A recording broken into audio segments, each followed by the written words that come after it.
Hello everyone, আমার আজকের বাংলা ক্লাসে আমি তোমাদের সবাইকে স্বাগত জানাই। আজকে আমরা বাংলার ক্লাসে সমাস অধ্যায়টির 7 নম্বর পর্ব আলোচনা করব, যেখানে অব্যয়ীভাব সমাস নিয়ে আমরা কথা বলবো। সমাসের কি নাম? অব্যয়ীভাব সমাস। নামটা থেকেই পরিষ্কার যে এখানে অব্যয় পদের একটা বিশেষ ভূমিকা রয়েছে। তাহলে শুরুতেই আমরা যেটা দেখে নেব সেটা হচ্ছে অব্যয়ীভাব সমাসের সেই বিশেষ বৈশিষ্ট্যটা বা বৈশিষ্ট্যগুলো কি কি। প্রথমটাই হচ্ছে এখানে কি হয়, পূর্বপদ অব্যয়ের সঙ্গে পূর্বপদ অব্যয়ের সঙ্গে পরপদ বিশেষ্যের সমাস হয়। কেমন? পূর্বপদ অব্যয়ের সঙ্গে পরপদ বিশেষ্যের সমাস হয়। দ্বিতীয়ত যেটা আমরা লিখব সেটা অবশ্যই আমাদের জেনে রাখতে হবে, এই পূর্বপদটি একটি উপসর্গ। তার মানে এটা উপসর্গ প্রধান সমাস। আর থার্ড পয়েন্ট, এটাই একমাত্র সমাস যেখানে কিনা সমাসবদ্ধ পদে পূর্বপদের অর্থ প্রাধান্য থাকছে। তাহলে কি বললাম? সমাসবদ্ধ পদে পূর্বপদের অর্থ প্রাধান্য। এর আগে আমরা দেখেছিলাম যে দ্বন্দ্ব আর বহুব্রীহিটাকে আমি যদি আলাদা রাখি তাহলে আমরা দেখেছিলাম যে দ্বিগু, কর্মধারয় আর তৎপুরুষ সমাসে পরপদের অর্থ প্রাধান্য হয়েছিল। এবার অব্যয়ীভাব সমাসে আমরা দেখছি পূর্বপদের অর্থ প্রাধান্য পাচ্ছে। আর দ্বন্দ্ব সমাসে উভয় পদের অর্থ প্রাধান্য, বহুব্রীহিতে আবার কোনোটাই নয়, তৃতীয় পদের অর্থ প্রাধান্য। হয়ে গেল? ক্লিয়ার? একটা এক্সাম্পল নেব, তারপর ছোট ছোট করে আরো ডিটেল আলোচনায় আমরা যাব। কিরকম? ধরো আমি যদি বলি যে অনেক সময় হয় না, খুব বেশি খাওয়া হয়ে যায়, খুবই বেশি খাওয়া হয়ে যায়, আমরা তখন কি বলি? যে আকণ্ঠ খেয়েছি, আকণ্ঠ খেয়েছি। তাহলে আকণ্ঠ খেয়েছি মানেটা কি? কণ্ঠ পর্যন্ত, মানে একদম গলা পর্যন্ত ঠাসাঠাসি করে খেয়েছি একেবারে। তাহলে ব্যাস বাক্যটা কি হবে? ব্যাস বাক্যটা হবে কণ্ঠ পর্যন্ত। এবারে এখানটায় একটু চট করে খেয়াল করে নাও, এই যে পূর্বপদ আ, কেমন? এই পূর্বপদ আ, এটা হচ্ছে একটা উপসর্গ, এবং উপসর্গ মানেই সেটা অব্যয় পদ হবে। আর পূর্বপদেরই অর্থ প্রাধান্য পাবে, যে কতটা অবধি, হাত অবধি, মাথা অবধি, বুক অবধি, পেট অবধি, কণ্ঠ অবধি। ইয়েস, কণ্ঠ অবধি। তাহলে অবধি, এই যে অবধি কথাটা, অর্থাৎ কতটা ব্যাপ্তি এলো, সেই ব্যাপ্তি, এই আটার অর্থ প্রধান হচ্ছে কতটা। ক্লিয়ার? এবারে তাহলে আমরা একটু দেখে নেব যে কি কি অর্থে অব্যয়ীভাব সমাসের ব্যবহার হতে পারে। সামীপ্য, সামীপ্য মানে হচ্ছে কাছাকাছি বা নৈকট্য যেটা। সামীপ্য, অভাব, অনতিক্রম, ব্যাপ্তি যেটা এক্ষুনি করালাম, যে কতটা, ব্যাপ্তি, যোগ্যতা, বিপসা, বিপসা মানে দুবার, একই পদ দুবার আসবে। বিপসা, সাদৃশ্য, ক্ষুদ্রতা, পশ্চাৎ,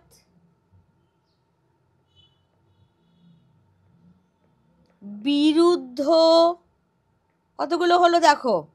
সামীপ্য, অভাব, অনতিক্রম, ব্যাপ্তি, যোগ্যতা, বিপসা, সাদৃশ্য, ক্ষুদ্রতা, পশ্চাৎ, বিরুদ্ধ, অনেক রকম হতে পারে। তাই আমি বলে দিলাম যে ইত্যাদি নানা অর্থে, ইত্যাদি নানা অর্থে অব্যয়ীভাব সমাস হয়। ঠিক আছে, ইত্যাদি নানা অর্থে অব্যয়ীভাব সমাস হয়। এবারে আমরা প্রত্যেকটারই অন্তত দুটো দুটো এক্সাম্পল নেব, যাতে সবার কাছেই বিষয়টা ক্লিয়ার হয়ে যায়। অন্তত দুটো দুটো এক্সাম্পল কিরকম? তাহলে প্রথমেই আমরা যেটা দেখে নেব সেটা হচ্ছে সামীপ্য অর্থে। আচ্ছা, এখানে একটা কথা আমি সবাইকে একটু বলে নিতে চাই যে অব্যয়ীভাব সমাসের কিন্তু কোনো ভাগ হয় না। অর্থাৎ তুমি যদি দেখো, তোমাকে যখন বলা হচ্ছে যে ব্যাসবাক্য সহ সমাস নির্ণয় করো, সেক্ষেত্রে কিন্তু তুমি সমাসবদ্ধ পদ লিখবে, সমান সমান ব্যাসবাক্য লিখবে, সমান সমান সমাসের নামটা লিখবে। সমাসের নাম যখন লিখবে তখন শুধু অব্যয়ীভাব সমাস, সেখানে সামীপ্য অর্থে কি বিপসা অর্থে কিচ্ছু দরকার নেই, শুধু অব্যয়ীভাব সমাস। যেমন ধরো আমি যদি বলি উপনগরী, একটা ওয়ার্ড নেওয়া যেতেই পারে, উপনগরী। আর একটা ওয়ার্ড ধরো আমি নিলাম, সেটা হচ্ছে উপকূল।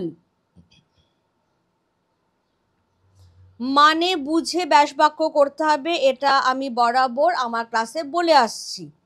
এবার উপনগরী মানেটা কি? সেটা কি ছোট নগরী বোঝাচ্ছে? সেটা কি নগরীর মতো কোনো কিছু একটা বোঝাচ্ছে? নাকি সেটা একটা প্রধান নগরী আছে তার এক্সটেন্ডেড পার্টকে বোঝাচ্ছে? উপনগরী মানে কিন্তু এক্সটেন্ডেড পার্ট, তার মানেই এটার ব্যাসবাক্য যেটা হয়ে যাবে সেটা হলো নগরীর সমীপে, অর্থাৎ নগরীর কাছাকাছি। একটা প্রধান নগর আছে, তার কাছাকাছি আরেকটা যেটা গড়ে উঠলো সেটাকেই আমরা বলছি উপনগরী। ঠিক একই রকম ভাবে উপকূল অর্থাৎ কোস্টাল এরিয়া যেটা, তার মানে সেটা হচ্ছে সমুদ্রের যে কূল, কূলের সমীপে অর্থাৎ ওর কাছে। তাহলে সামীপ্য অর্থে আমরা এখানে অব্যয়ীভাব সমাসটাকে পেয়ে গেলাম। এবারে আমরা একটু চট করে দেখে নেব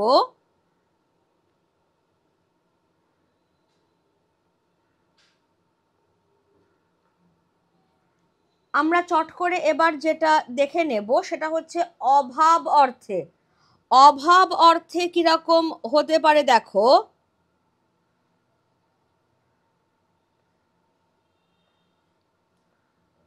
অভাব অর্থে কি আসতে পারে? ধরো আমি যদি বলি যে মিলের অভাব, ধরো হিসেবে গড় মিল আছে, হিসেবে গড় মিল আছে মানেই হিসেবে মিল নেই। তাহলে গড় মিল কথাটা যদি আমি নিই, অভাব, তাহলে মিলের অভাব, হিসেবটা ঠিক মতো মেলেনি, কিছু একটা গড়বড় আছে, সেটাকেই আমরা বলছি গড়মিল। আবার ধরো দুর্ভিক্ষ কথাটা, দুর্ভিক্ষ কথাটার মানেটা কি? ইংলিশ ওয়ার্ডটা সবাই আমরা জানি ফেমিন, মানেটা কি? ভিক্ষার অভাব, যে সময়টাতে ভিক্ষাও মেলে না, তাহলে ব্যাসবাক্য কি হবে? ভিক্ষার অভাব, সেটাকেই আমরা বলছি দুর্ভিক্ষ। এবার এই দুটো তো আমাদের আলোচনা হয়ে গেল। এবার এই দুটোতেই দেখো তো, এই যে পূর্ব পদের বিষয়টা, এই যে উপ বা এই যে গড়, আর এখানে আসছে দূর কথাটা, দয় রস্যু বর্ষণরায় হসন্ত, তাহলে উপ, গড়, দূর সবকটাই কিন্তু উপসর্গ, অর্থাৎ সবকটাই কিন্তু অব্যয় পদ, এবং প্রত্যেকটা সমাসবদ্ধ পদেই পূর্ব পদের প্রাধান্যটা আসছে। অর্থাৎ কোথাও আমি অভাব অর্থ আনছি, কোথাও আমি কাছাকাছি অর্থ আনছি, যেগুলো এই পূর্ব পদটা অর্থটা বহন করছে। ক্লিয়ার সবার কাছে? এবারে আমি যেটা চলে যাব অনতিক্রম অর্থে যে অব্যয়ীভাব সমাসের ব্যবহার।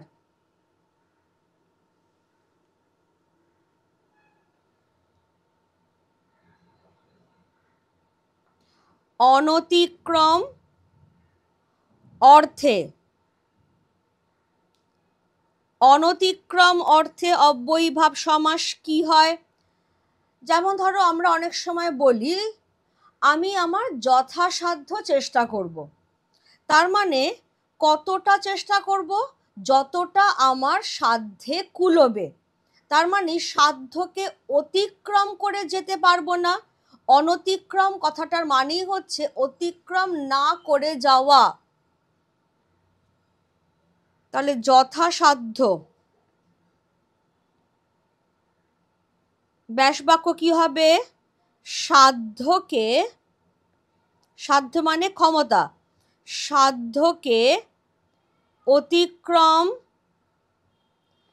না করে, সাধ্যকে অতিক্রম না করে। আবার ধরো এইরকমই হতে পারে যে যথাবিধি, যথাবিধি। ক্লাস 10-এ একটা কবিতার অংশ পড়ানো হয়, মেঘনাদ বধ কাব্যের একটা অংশ পড়ানো হয়, অভিষেক। অভিষেক কাব্যাংশের একেবারে শেষের দিকে আমরা যখন দেখব যে রাবণ যথাবিধি মতে ইন্দ্রজিতের অভিষেক করাচ্ছেন, তার মানে বিধি অনুসারে, বিধিকে অতিক্রম না করে।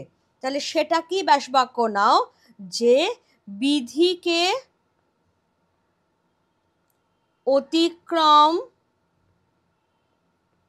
না করে, যেটা নিয়ম সেটাকেই অনুসরণ করে করা হচ্ছে। এবার নেক্সট যেটা আসবে সেটা হচ্ছে ব্যাপ্তি অর্থে।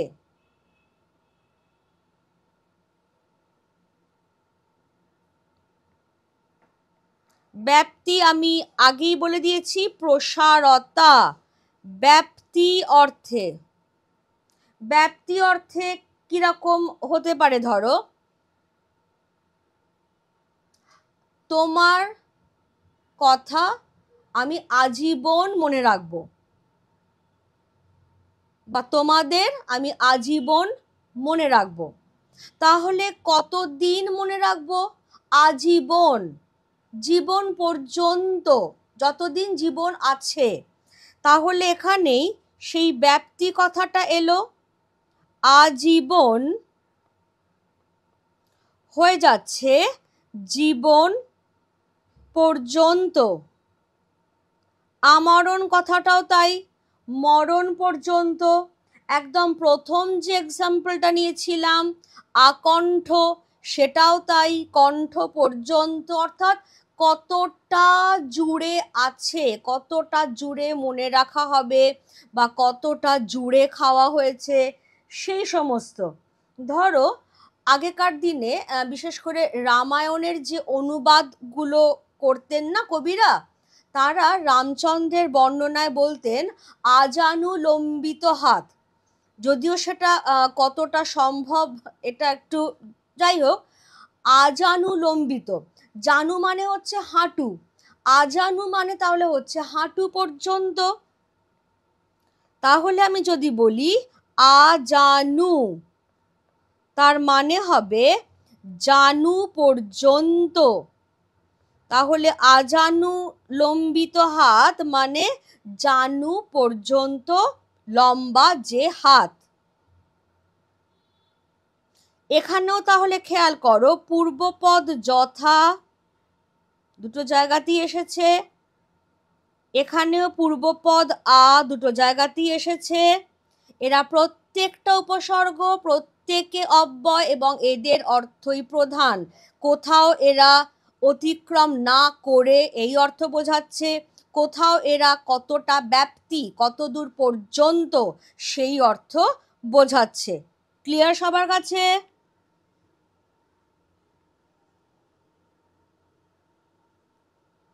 এবারে তাহলে আমি যেটা যাব সেটা হচ্ছে যোগ্যতা অর্থে।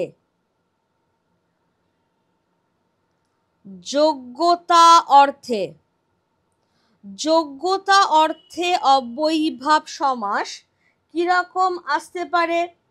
যেমন ধরো আমি যদি বলি অনুরূপ,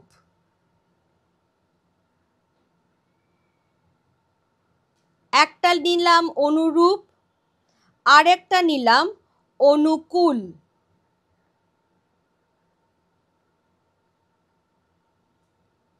এবার অনুরূপ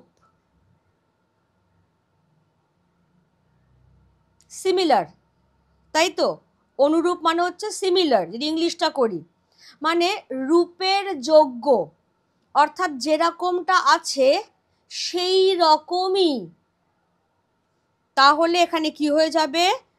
রূপের যোগ্য। তার মতো নয় কিন্তু, খেয়াল করো আমরা যখন উপনগরী করে এসেছিলাম, নগরীর সদৃশ বা নগরীর যে সমীপে, উপনগরী আমরা করে এসেছিলাম নগরীর সমীপে, নগরীর কাছে আর একটা নগরী যদি আমি বানাই সেটা কি বলা হচ্ছে? উপনগরী, কাছাকাছি অর্থে। আর অনুরূপ যেটা হচ্ছে রূপের মতো, যেমনটা আছে তেমনটাই। অনুকূল, এর আগে আমরা করে এসেছিলাম উপকূল। উপকূল মানে আমি বলেইছিলাম যে কোস্টাল এরিয়া, অর্থাৎ যেটা কূলের কাছাকাছি। আর এখানে আমি বলছি যেটা হচ্ছে কূলের যোগ্য। ঠিক আছে? কূলের যোগ্য।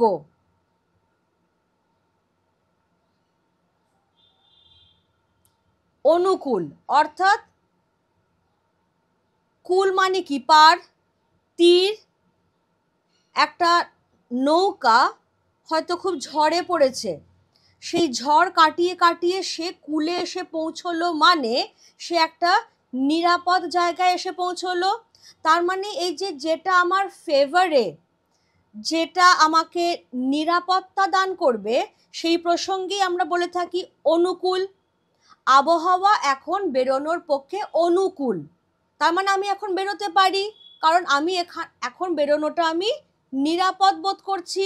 তাহলে এই যে নিরাপত্তা ব্যাপারটা, সেইটাকেই বোঝাতে আমরা ব্যবহার করলাম যোগ্য কথাটা। ক্লিয়ার? এবারে তাহলে কি আসবে?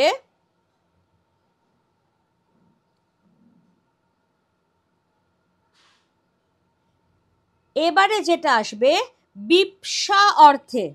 খেয়াল করো একটু, এবারে আসবে বিপসা। বিপসা আমি করাবার সময় বলেই দিলাম যে দুবার দুবার। বিপসা অর্থে অব্যয়ীভাব সমাস কিরকম হতে পারে? ধরো প্রতিদিন কথাটা লিখলাম, খুব চেনা চেনা শব্দই আমি ব্যবহার করছি। একটা ধরো আমি নিলাম প্রতিদিন, আর একটা ধরো আমি নিলাম যে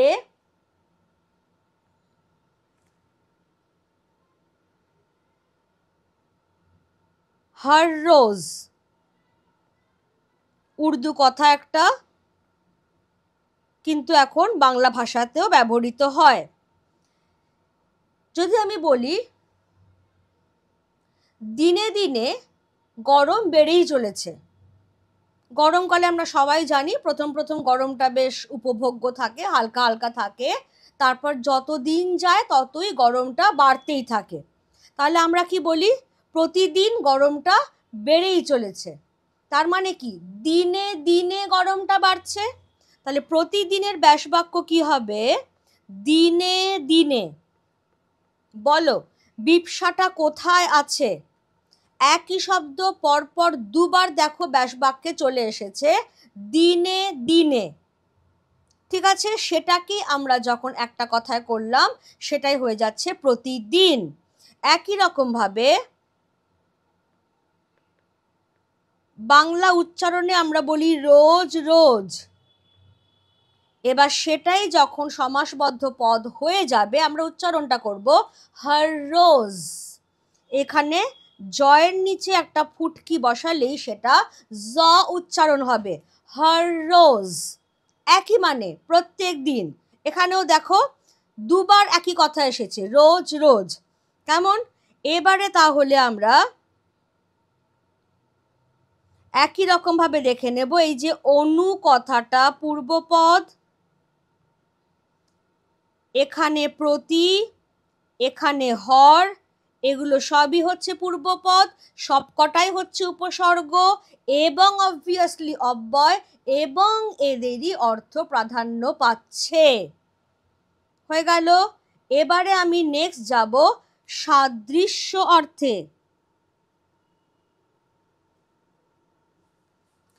সাদৃশ্য অর্থে আমরা অব্যয়ীভাব সমাস পড়ব এবার। সাদৃশ্য অর্থে অব্যয়ীভাব সমাস কিরকম হতে পারে খেয়াল করো। খুব চেনা ওয়ার্ড আমি নিচ্ছি,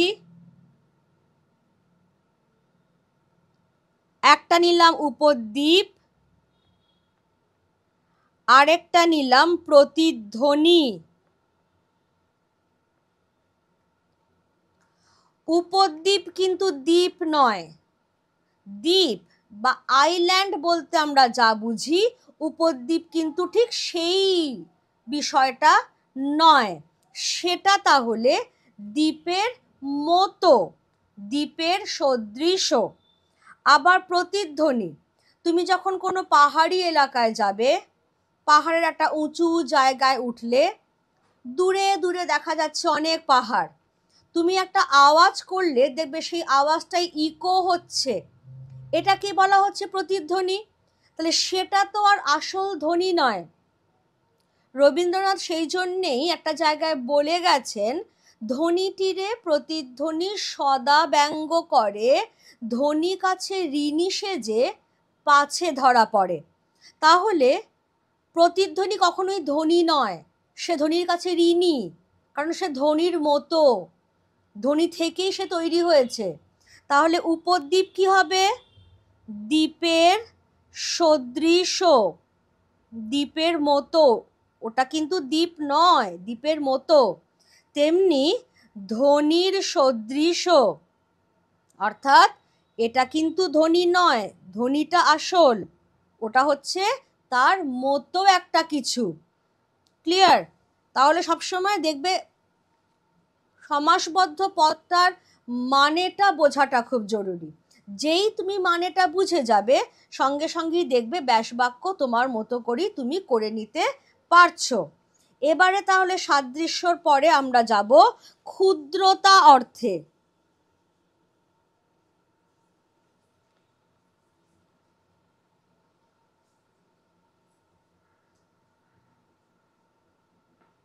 ক্ষুদ্রতা অর্থে কিরকম,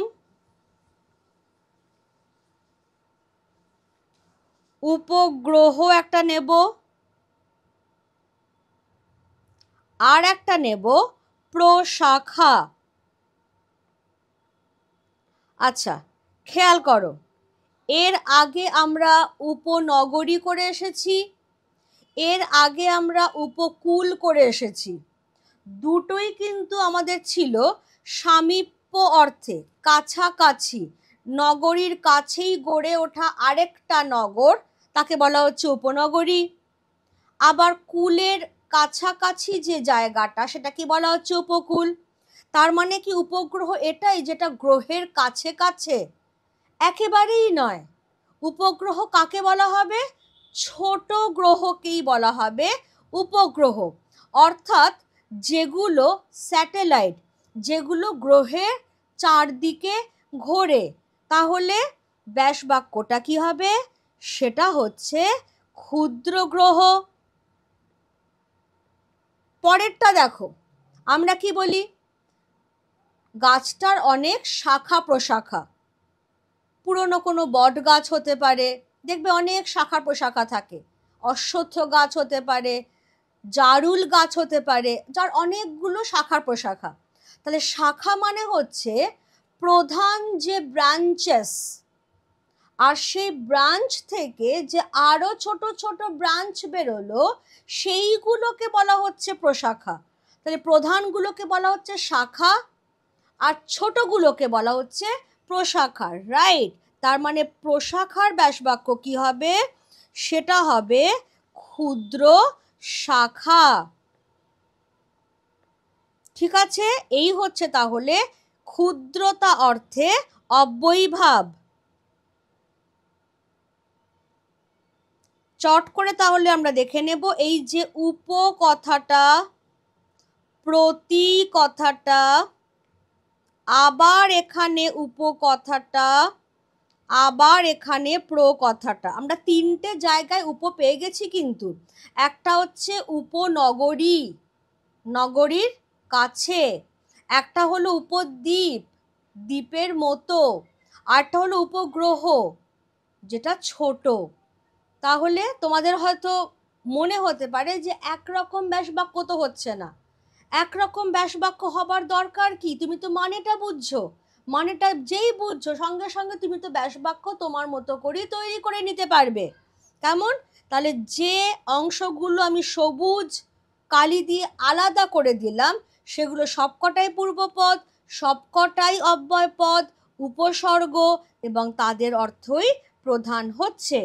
এবারে আমরা নেক্সট যেটা চলে যাব সেটা হচ্ছে পশ্চাৎ অর্থে। পশ্চাৎ অর্থে কিরকম?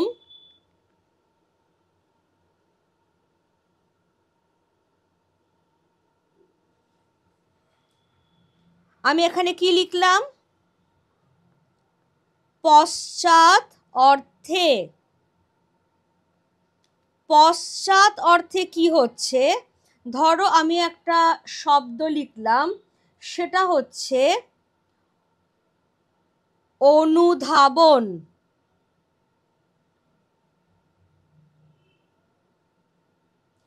আর একটা হয়তো আমি লিখলাম অনুকরণ।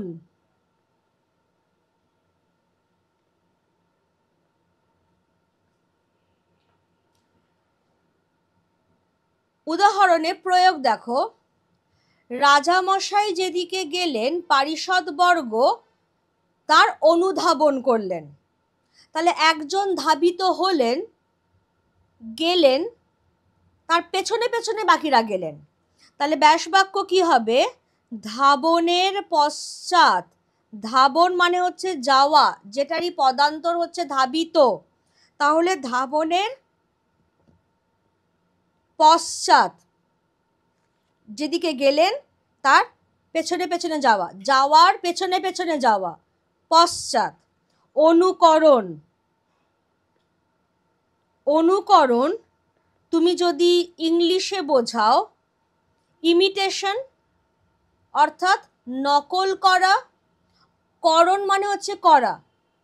তাহলে আমি যদি বলি যে আমার অনুকরণ করো না, তাহলে আমার নকল করো না, মানে যেটা আমি করছি পেছনে পেছনে সেটাই করো না, সেই করাটার পেছনে পেছনে। তাহলে দুটো জায়গাতেই পশ্চাৎ অর্থে এলো। কেমন? দুটো জায়গাতেই যে অনু কথাটা আমরা পাচ্ছি সেটা কিন্তু সবটাই পশ্চাৎ অর্থে। একটা হচ্ছে যাওয়ার পেছনে পেছনে যাওয়া, আর একটা হচ্ছে করার পেছনে পেছনে করা। ঠিক যেটা করেছি তার পেছনে পেছনে সেরকমটাই করা, এটা কি বলা হচ্ছে? অনুকরণ। নেক্সট আমরা যেটা আসতে পারি সেটা হচ্ছে বিরুদ্ধ অর্থে।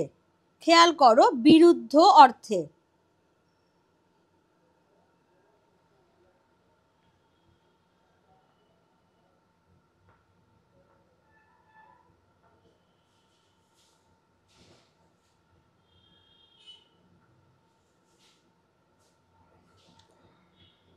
অনুকূল কথাটা করে এসছি আমরা এর আগে, তাই তো?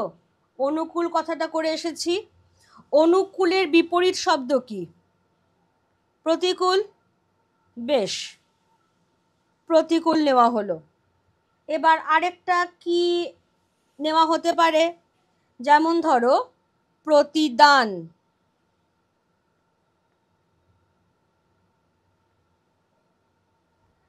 প্রতিপক্ষ কিন্তু আসতে পারে, অনেক এক্সাম্পল হতে পারে, আমি দুটো করে নিচ্ছি জাস্ট। এবারে যদি বলি যে আবহাওয়া এখন প্রতিকূল, যারা সমুদ্রে মাছ ধরতে যাবেন বারণ করা হচ্ছে, প্রায় এটা হয়। তাহলে প্রতিকূল মানেটা কি? কুলের বিপরীত। যদি কুল কথাটাকে আমি নিশ্চিন্ততা, নিরাপদ অর্থে ব্যবহার করি, তাহলে প্রতিকূল মানেটাই দাঁড়াচ্ছে যেখানে আমার সেই নিশ্চিন্ততা বা নিরাপত্তা ব্যাপারটা নেই। তাহলে এখানেই ব্যাসবাক্য হয়ে যাচ্ছে কুলের বিপরীত হলো। এবার প্রতিদান। তুমি কাউকে কিছু একটা দিয়েছো, দান করেছো, তার বিপরীতে সে তোমাকে দিল, তাহলে এটা কি বলা হচ্ছে? রিটার্ন, বিপরীতে দেওয়া। তাহলে দানের বিপরীত, সেটাকেই বলা হচ্ছে প্রতিদান। কারণ দেখো, তুমি যদি অর্থ বুঝে না করো, ভাবো একটু, প্রতিদান দানের যোগ্য তা তো নয়, দানের মতো তাও নয়, ছোট দান বা ক্ষুদ্র দান সেটাও তো নয়।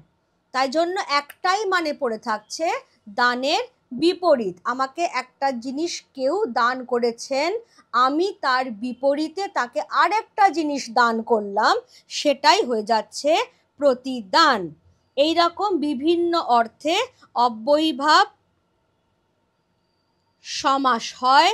এবং এখানেও আমরা দেখে নেব প্রতি দু জায়গাতেই রয়েছে পূর্বপদ, অব্যয়পদ, উপসর্গ, এগুলো এক একটা, এবং সমাসবদ্ধ পদে এই পূর্বপদেরই অর্থ প্রাধান্য থাকছে। এই অবধি তাহলে আমাদের অব্যয়ীভাব সমাস অধ্যায়টা, এই অংশটা শেষ হলো। এবার অ্যাজ ইউজুয়াল আমি এখান থেকে প্রশ্ন দেব।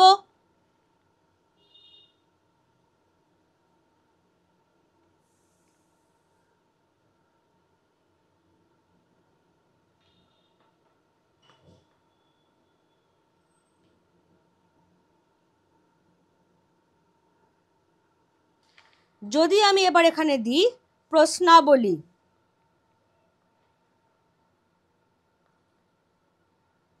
তাহলে আজকের পর্ব 7 থেকে প্রথমেই আমি 1 নম্বর মানে এমসিকিউ, সঠিক উত্তরটি নির্বাচন করো। সঠিক উত্তরটি নির্বাচন করো। 1.1 অব্যয়ীভাব সমাসে আজকে যেগুলো পড়ানো হয়েছে তার উপরে ভিত্তি করি কিন্তু আমি কোয়েশ্চেন দিচ্ছি। অব্যয়ীভাব সমাসে কোন পদের অর্থ প্রাধান্য থাকে? কোন পদের অর্থ প্রাধান্য থাকে? ক পরপদ, খ উভয় পদ, গ তৃতীয় পদ, আর ঘ সেটা হচ্ছে পূর্বপদ। হলো। এবার 1.2, 1.2-এ আমি কি আনতে পারি? সেটা হচ্ছে ক্ষুদ্র অঙ্গ, ক্ষুদ্র অঙ্গ। সমাসবদ্ধ পদটি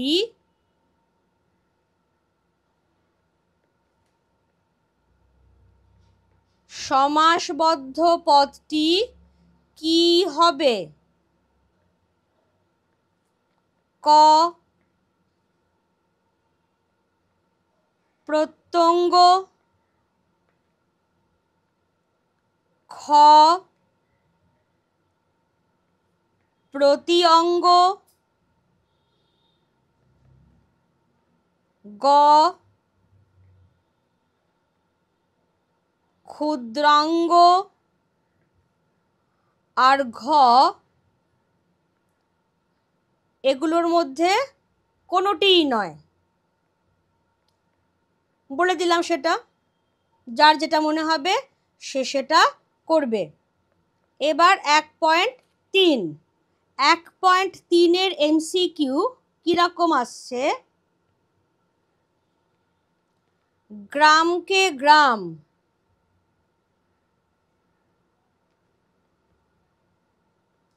গ্রামকে গ্রাম কি জাতীয় সমাস?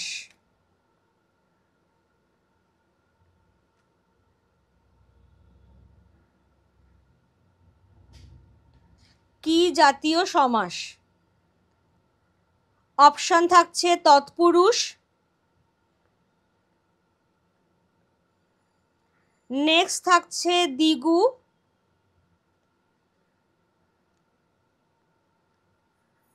থার্ড অপশন কর্মধারয়, 4 নম্বর অপশন অব্যয়ীভাব। ঠিক আছে। এবার 2 নম্বর কোয়েশ্চেন। 2 নম্বর কোয়েশ্চেন হচ্ছে এসিকিউ, যেটা কম বেশি 20 শব্দে উত্তর দাও।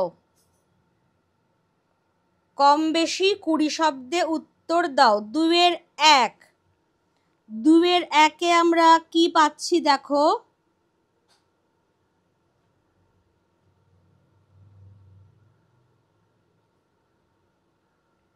দুয়ের একে যেটা আমরা পাচ্ছি সেটা হচ্ছে অব্যয়ীভাব সমাসের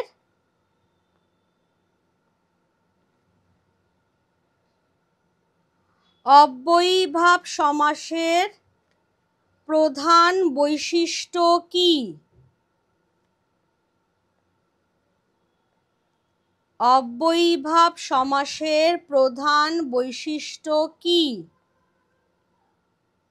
2-এর 2, সাদৃশ্য অর্থে অব্যয়ীভাব সমাসের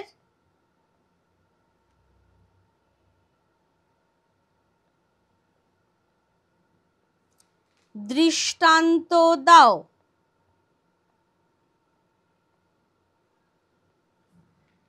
2-এর 3, 2-এর 3 ধরো আমি যদি বলি তোমাকে, প্রতিগৃহ, প্রতিগৃহ দিয়ে বললাম ব্যাস বাক্য সহ সমাস নির্ণয় করো। ব্যাস বাক্য সহ সমাস নির্ণয় করো। 2-এর 4, 2-এর 4 আমি যদি বলি, ধরো আবাল্য,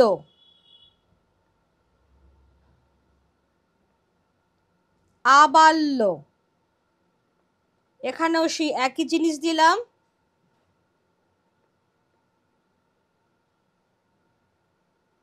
ব্যাস বাক্য সহ সমাস নির্ণয় করো। ঠিক আছে, এই পর্যন্ত তাহলে আমার এই চ্যাপ্টারের প্রশ্ন দেওয়া হলো। এবার আগের পর্বে, পর্ব 6-এ আমরা যে কোয়েশ্চেনগুলো দিয়েছিলাম সেগুলোর উত্তর আলোচনা একটু করে নেব।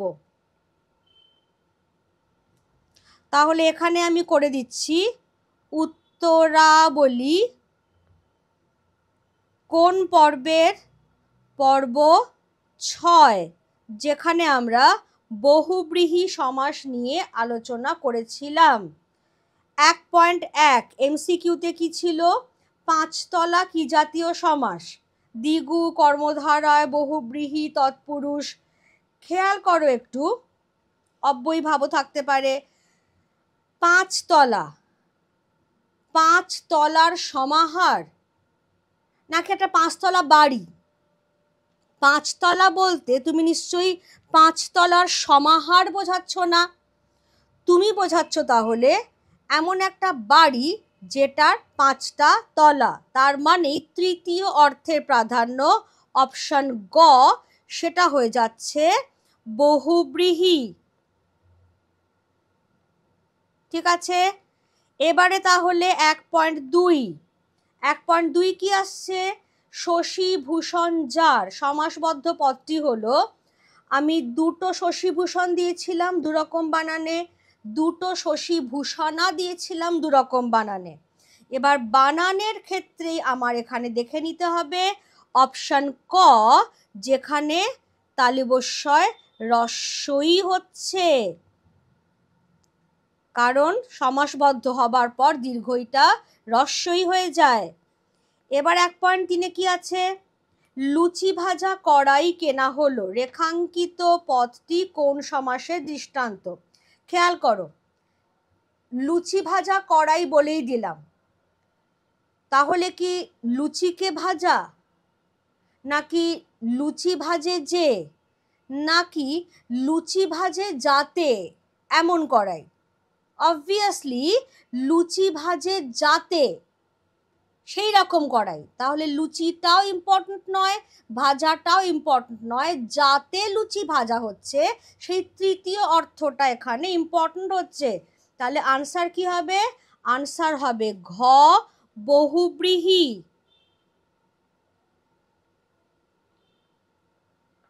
হয়ে গেল। এবারে এসো 2.1, 2.1-এ কি বলা হচ্ছে? নাই অহংকার যার। ব্যাস বাক্য দেওয়া হয়েছে, সমাসবদ্ধ করে সমাসের নাম লিখতে হবে। চলো আমি লিখলাম এখানে নাই অহংকার যার।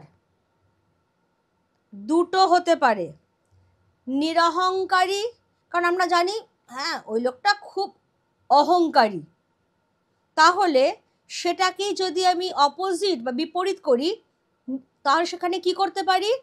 নিরহংকারী। খেয়াল করো, নিরহংকারী বলে বাংলায় কোনো কথা হয় না, তাহলে সেখানে আমার সমাসবদ্ধ পদ আসবে নিরহংকার, এবং সমাসের নাম হবে, দেখো এখানে ব্যাস বাক্যের শেষে যার আছে, না বহুব্রীহি সমাস। ঠিক আছে, না বহুব্রীহি সমাস। এবারে 2.2-এ কি বলছে? বহুব্রীহি কথার অর্থ কি? বহুব্রীহি আমি করিয়ে দিয়েছি ক্লাসে, কিন্তু তাও বলে দিচ্ছি, বহুব্রীহি কথার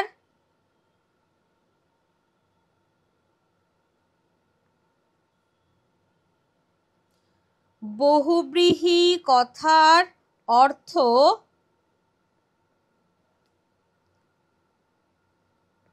সঙ্গতিপন্ন কৃষক যার অনেক ধান ফলেছে।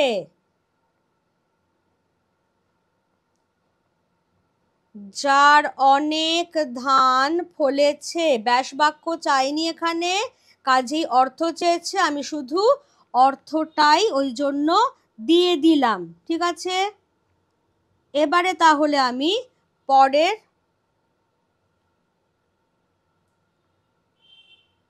পরের প্রশ্নে যাব। 2 নম্বর 3-এর কি বলছে? বহুব্রীহি সমাস কাকে বলে? উদাহরণ দিয়ে বুঝিয়ে দাও। যে সমাসে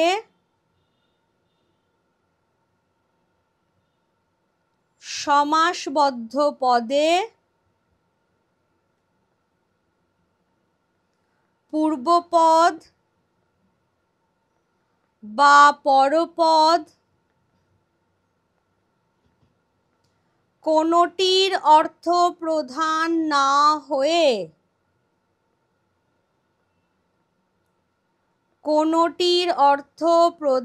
না হয়ে তৃতীয় একটি পদের অর্থ প্রাধান্য পায়।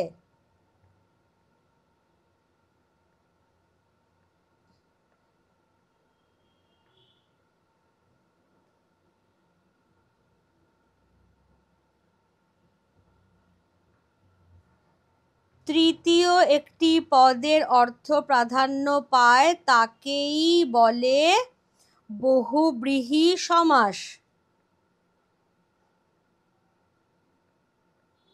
তাকেই বলে বহুব্রীহি সমাস। ঠিক আছে,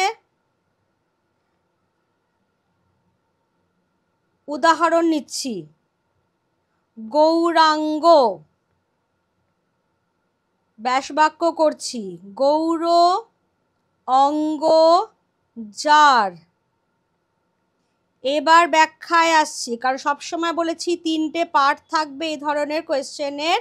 একটাতে ডেফিনেশন, একটাতে এক্সাম্পল, আর একটাতে তার ব্যাখ্যা।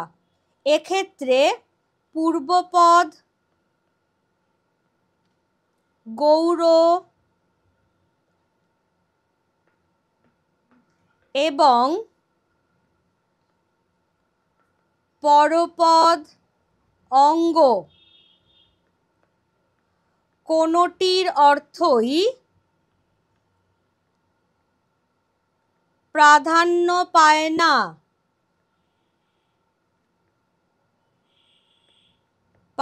না, বরং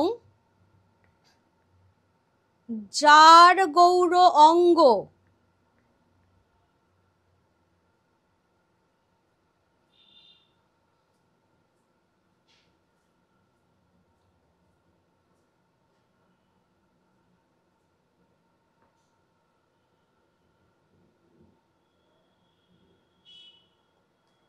যার গৌর অঙ্গ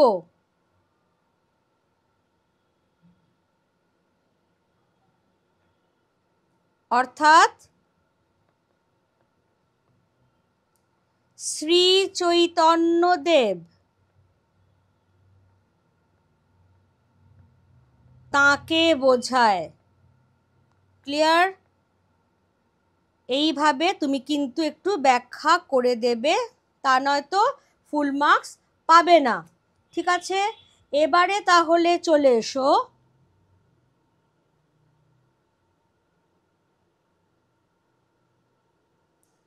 2.4। 2.4-এ কি বলছে? সংখ্যার সহিত বর্তমান সমাসবদ্ধ পদটি লিখে সমাস নির্ণয় করো। সংখ্যার সহিত, খেয়াল করো সহিত আসছে। সংখ্যার সহিত বর্তমান মানেই হচ্ছে সসংক। আমি সসংক চিত্তে বললাম, মানে বেশ ভয়ে ভয়ে বললাম।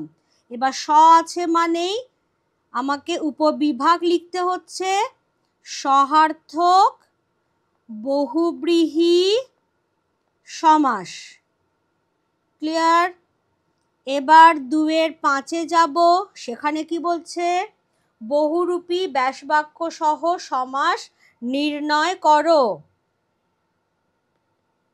বহুরূপী, এখানে কিন্তু একদম এটা নয় যে বহু রূপ ধারণ করে, যে কখনো নয়, বরং বহু রূপ যার, যার অনেকগুলো রূপ আছে তাকেই বলা হবে বহুরূপী। তাহলে এখানে হয়ে যাচ্ছে বহুব্রীহি সমাস। খেয়াল করো, আমি বলেই দিয়েছিলাম সমানাধিকরণ, ব্যাধিকরণ এগুলো লিখতে হয় না। মধ্যপদলোপী, সহার্থক, না বহুব্রীহি, ব্যতিহার এইগুলো লিখতে হয়। এবারে 2.6 কি বলা হয়েছে? 2.6 বলা হয়েছে বহুব্রীহি সমাস কোন সমাসের সম্পূর্ণ বিপরীত? বহুব্রীহি সমাস, বলো কোনটা হবে, কোনটা হবে? দ্বন্দ্ব সমাসের সম্পূর্ণ বিপরীত। খেয়াল পড়ছে? কারণ দ্বন্দ্ব সমাসে কি হয়েছিল? উভয় পদের অর্থ প্রাধান্য হয়েছিল। বহুব্রীহি সমাসে কোনো পদেরই অর্থ প্রাধান্য নয়, তৃতীয় অর্থের প্রাধান্য, রাইট? সেজন্য বহুব্রীহি সমাস দ্বন্দ্ব সমাসের সম্পূর্ণ বিপরীত। এই অবধি তাহলে আমার আজকের ক্লাস থাকলো। পর্ব 7 হয়ে গেল। এরপরে আবার আমি আসব, খুব তাড়াতাড়ি আসব পর্ব 8 নিয়ে কথা বলতে, যেখানে আমরা নিত্য সমাস, অলপ সমাস, বাক্যাশ্রয়ী সমাস নিয়ে আলোচনা করব। ততদিন তোমরা মন দিয়ে পড়াশোনা করো। ক্লাস কীরকম লাগছে, ক্লাসে আর কি হলে ভালো হয় সেটা একটু কমেন্ট বক্সে আমাকে জানাও। অনেকেই হয়তো দেখছো, একটু সাহস করে কমেন্ট করো। যদি বুঝতে না পারো সেটাও জানাও, আমি ডেফিনেটলি আবার বুঝিয়ে দেব। কেমন? ততদিন সবাই ভালো থাকো, সুস্থ থাকো। খুব শিগগিরই আমরা আবার মিট করছি। Thank you everybody.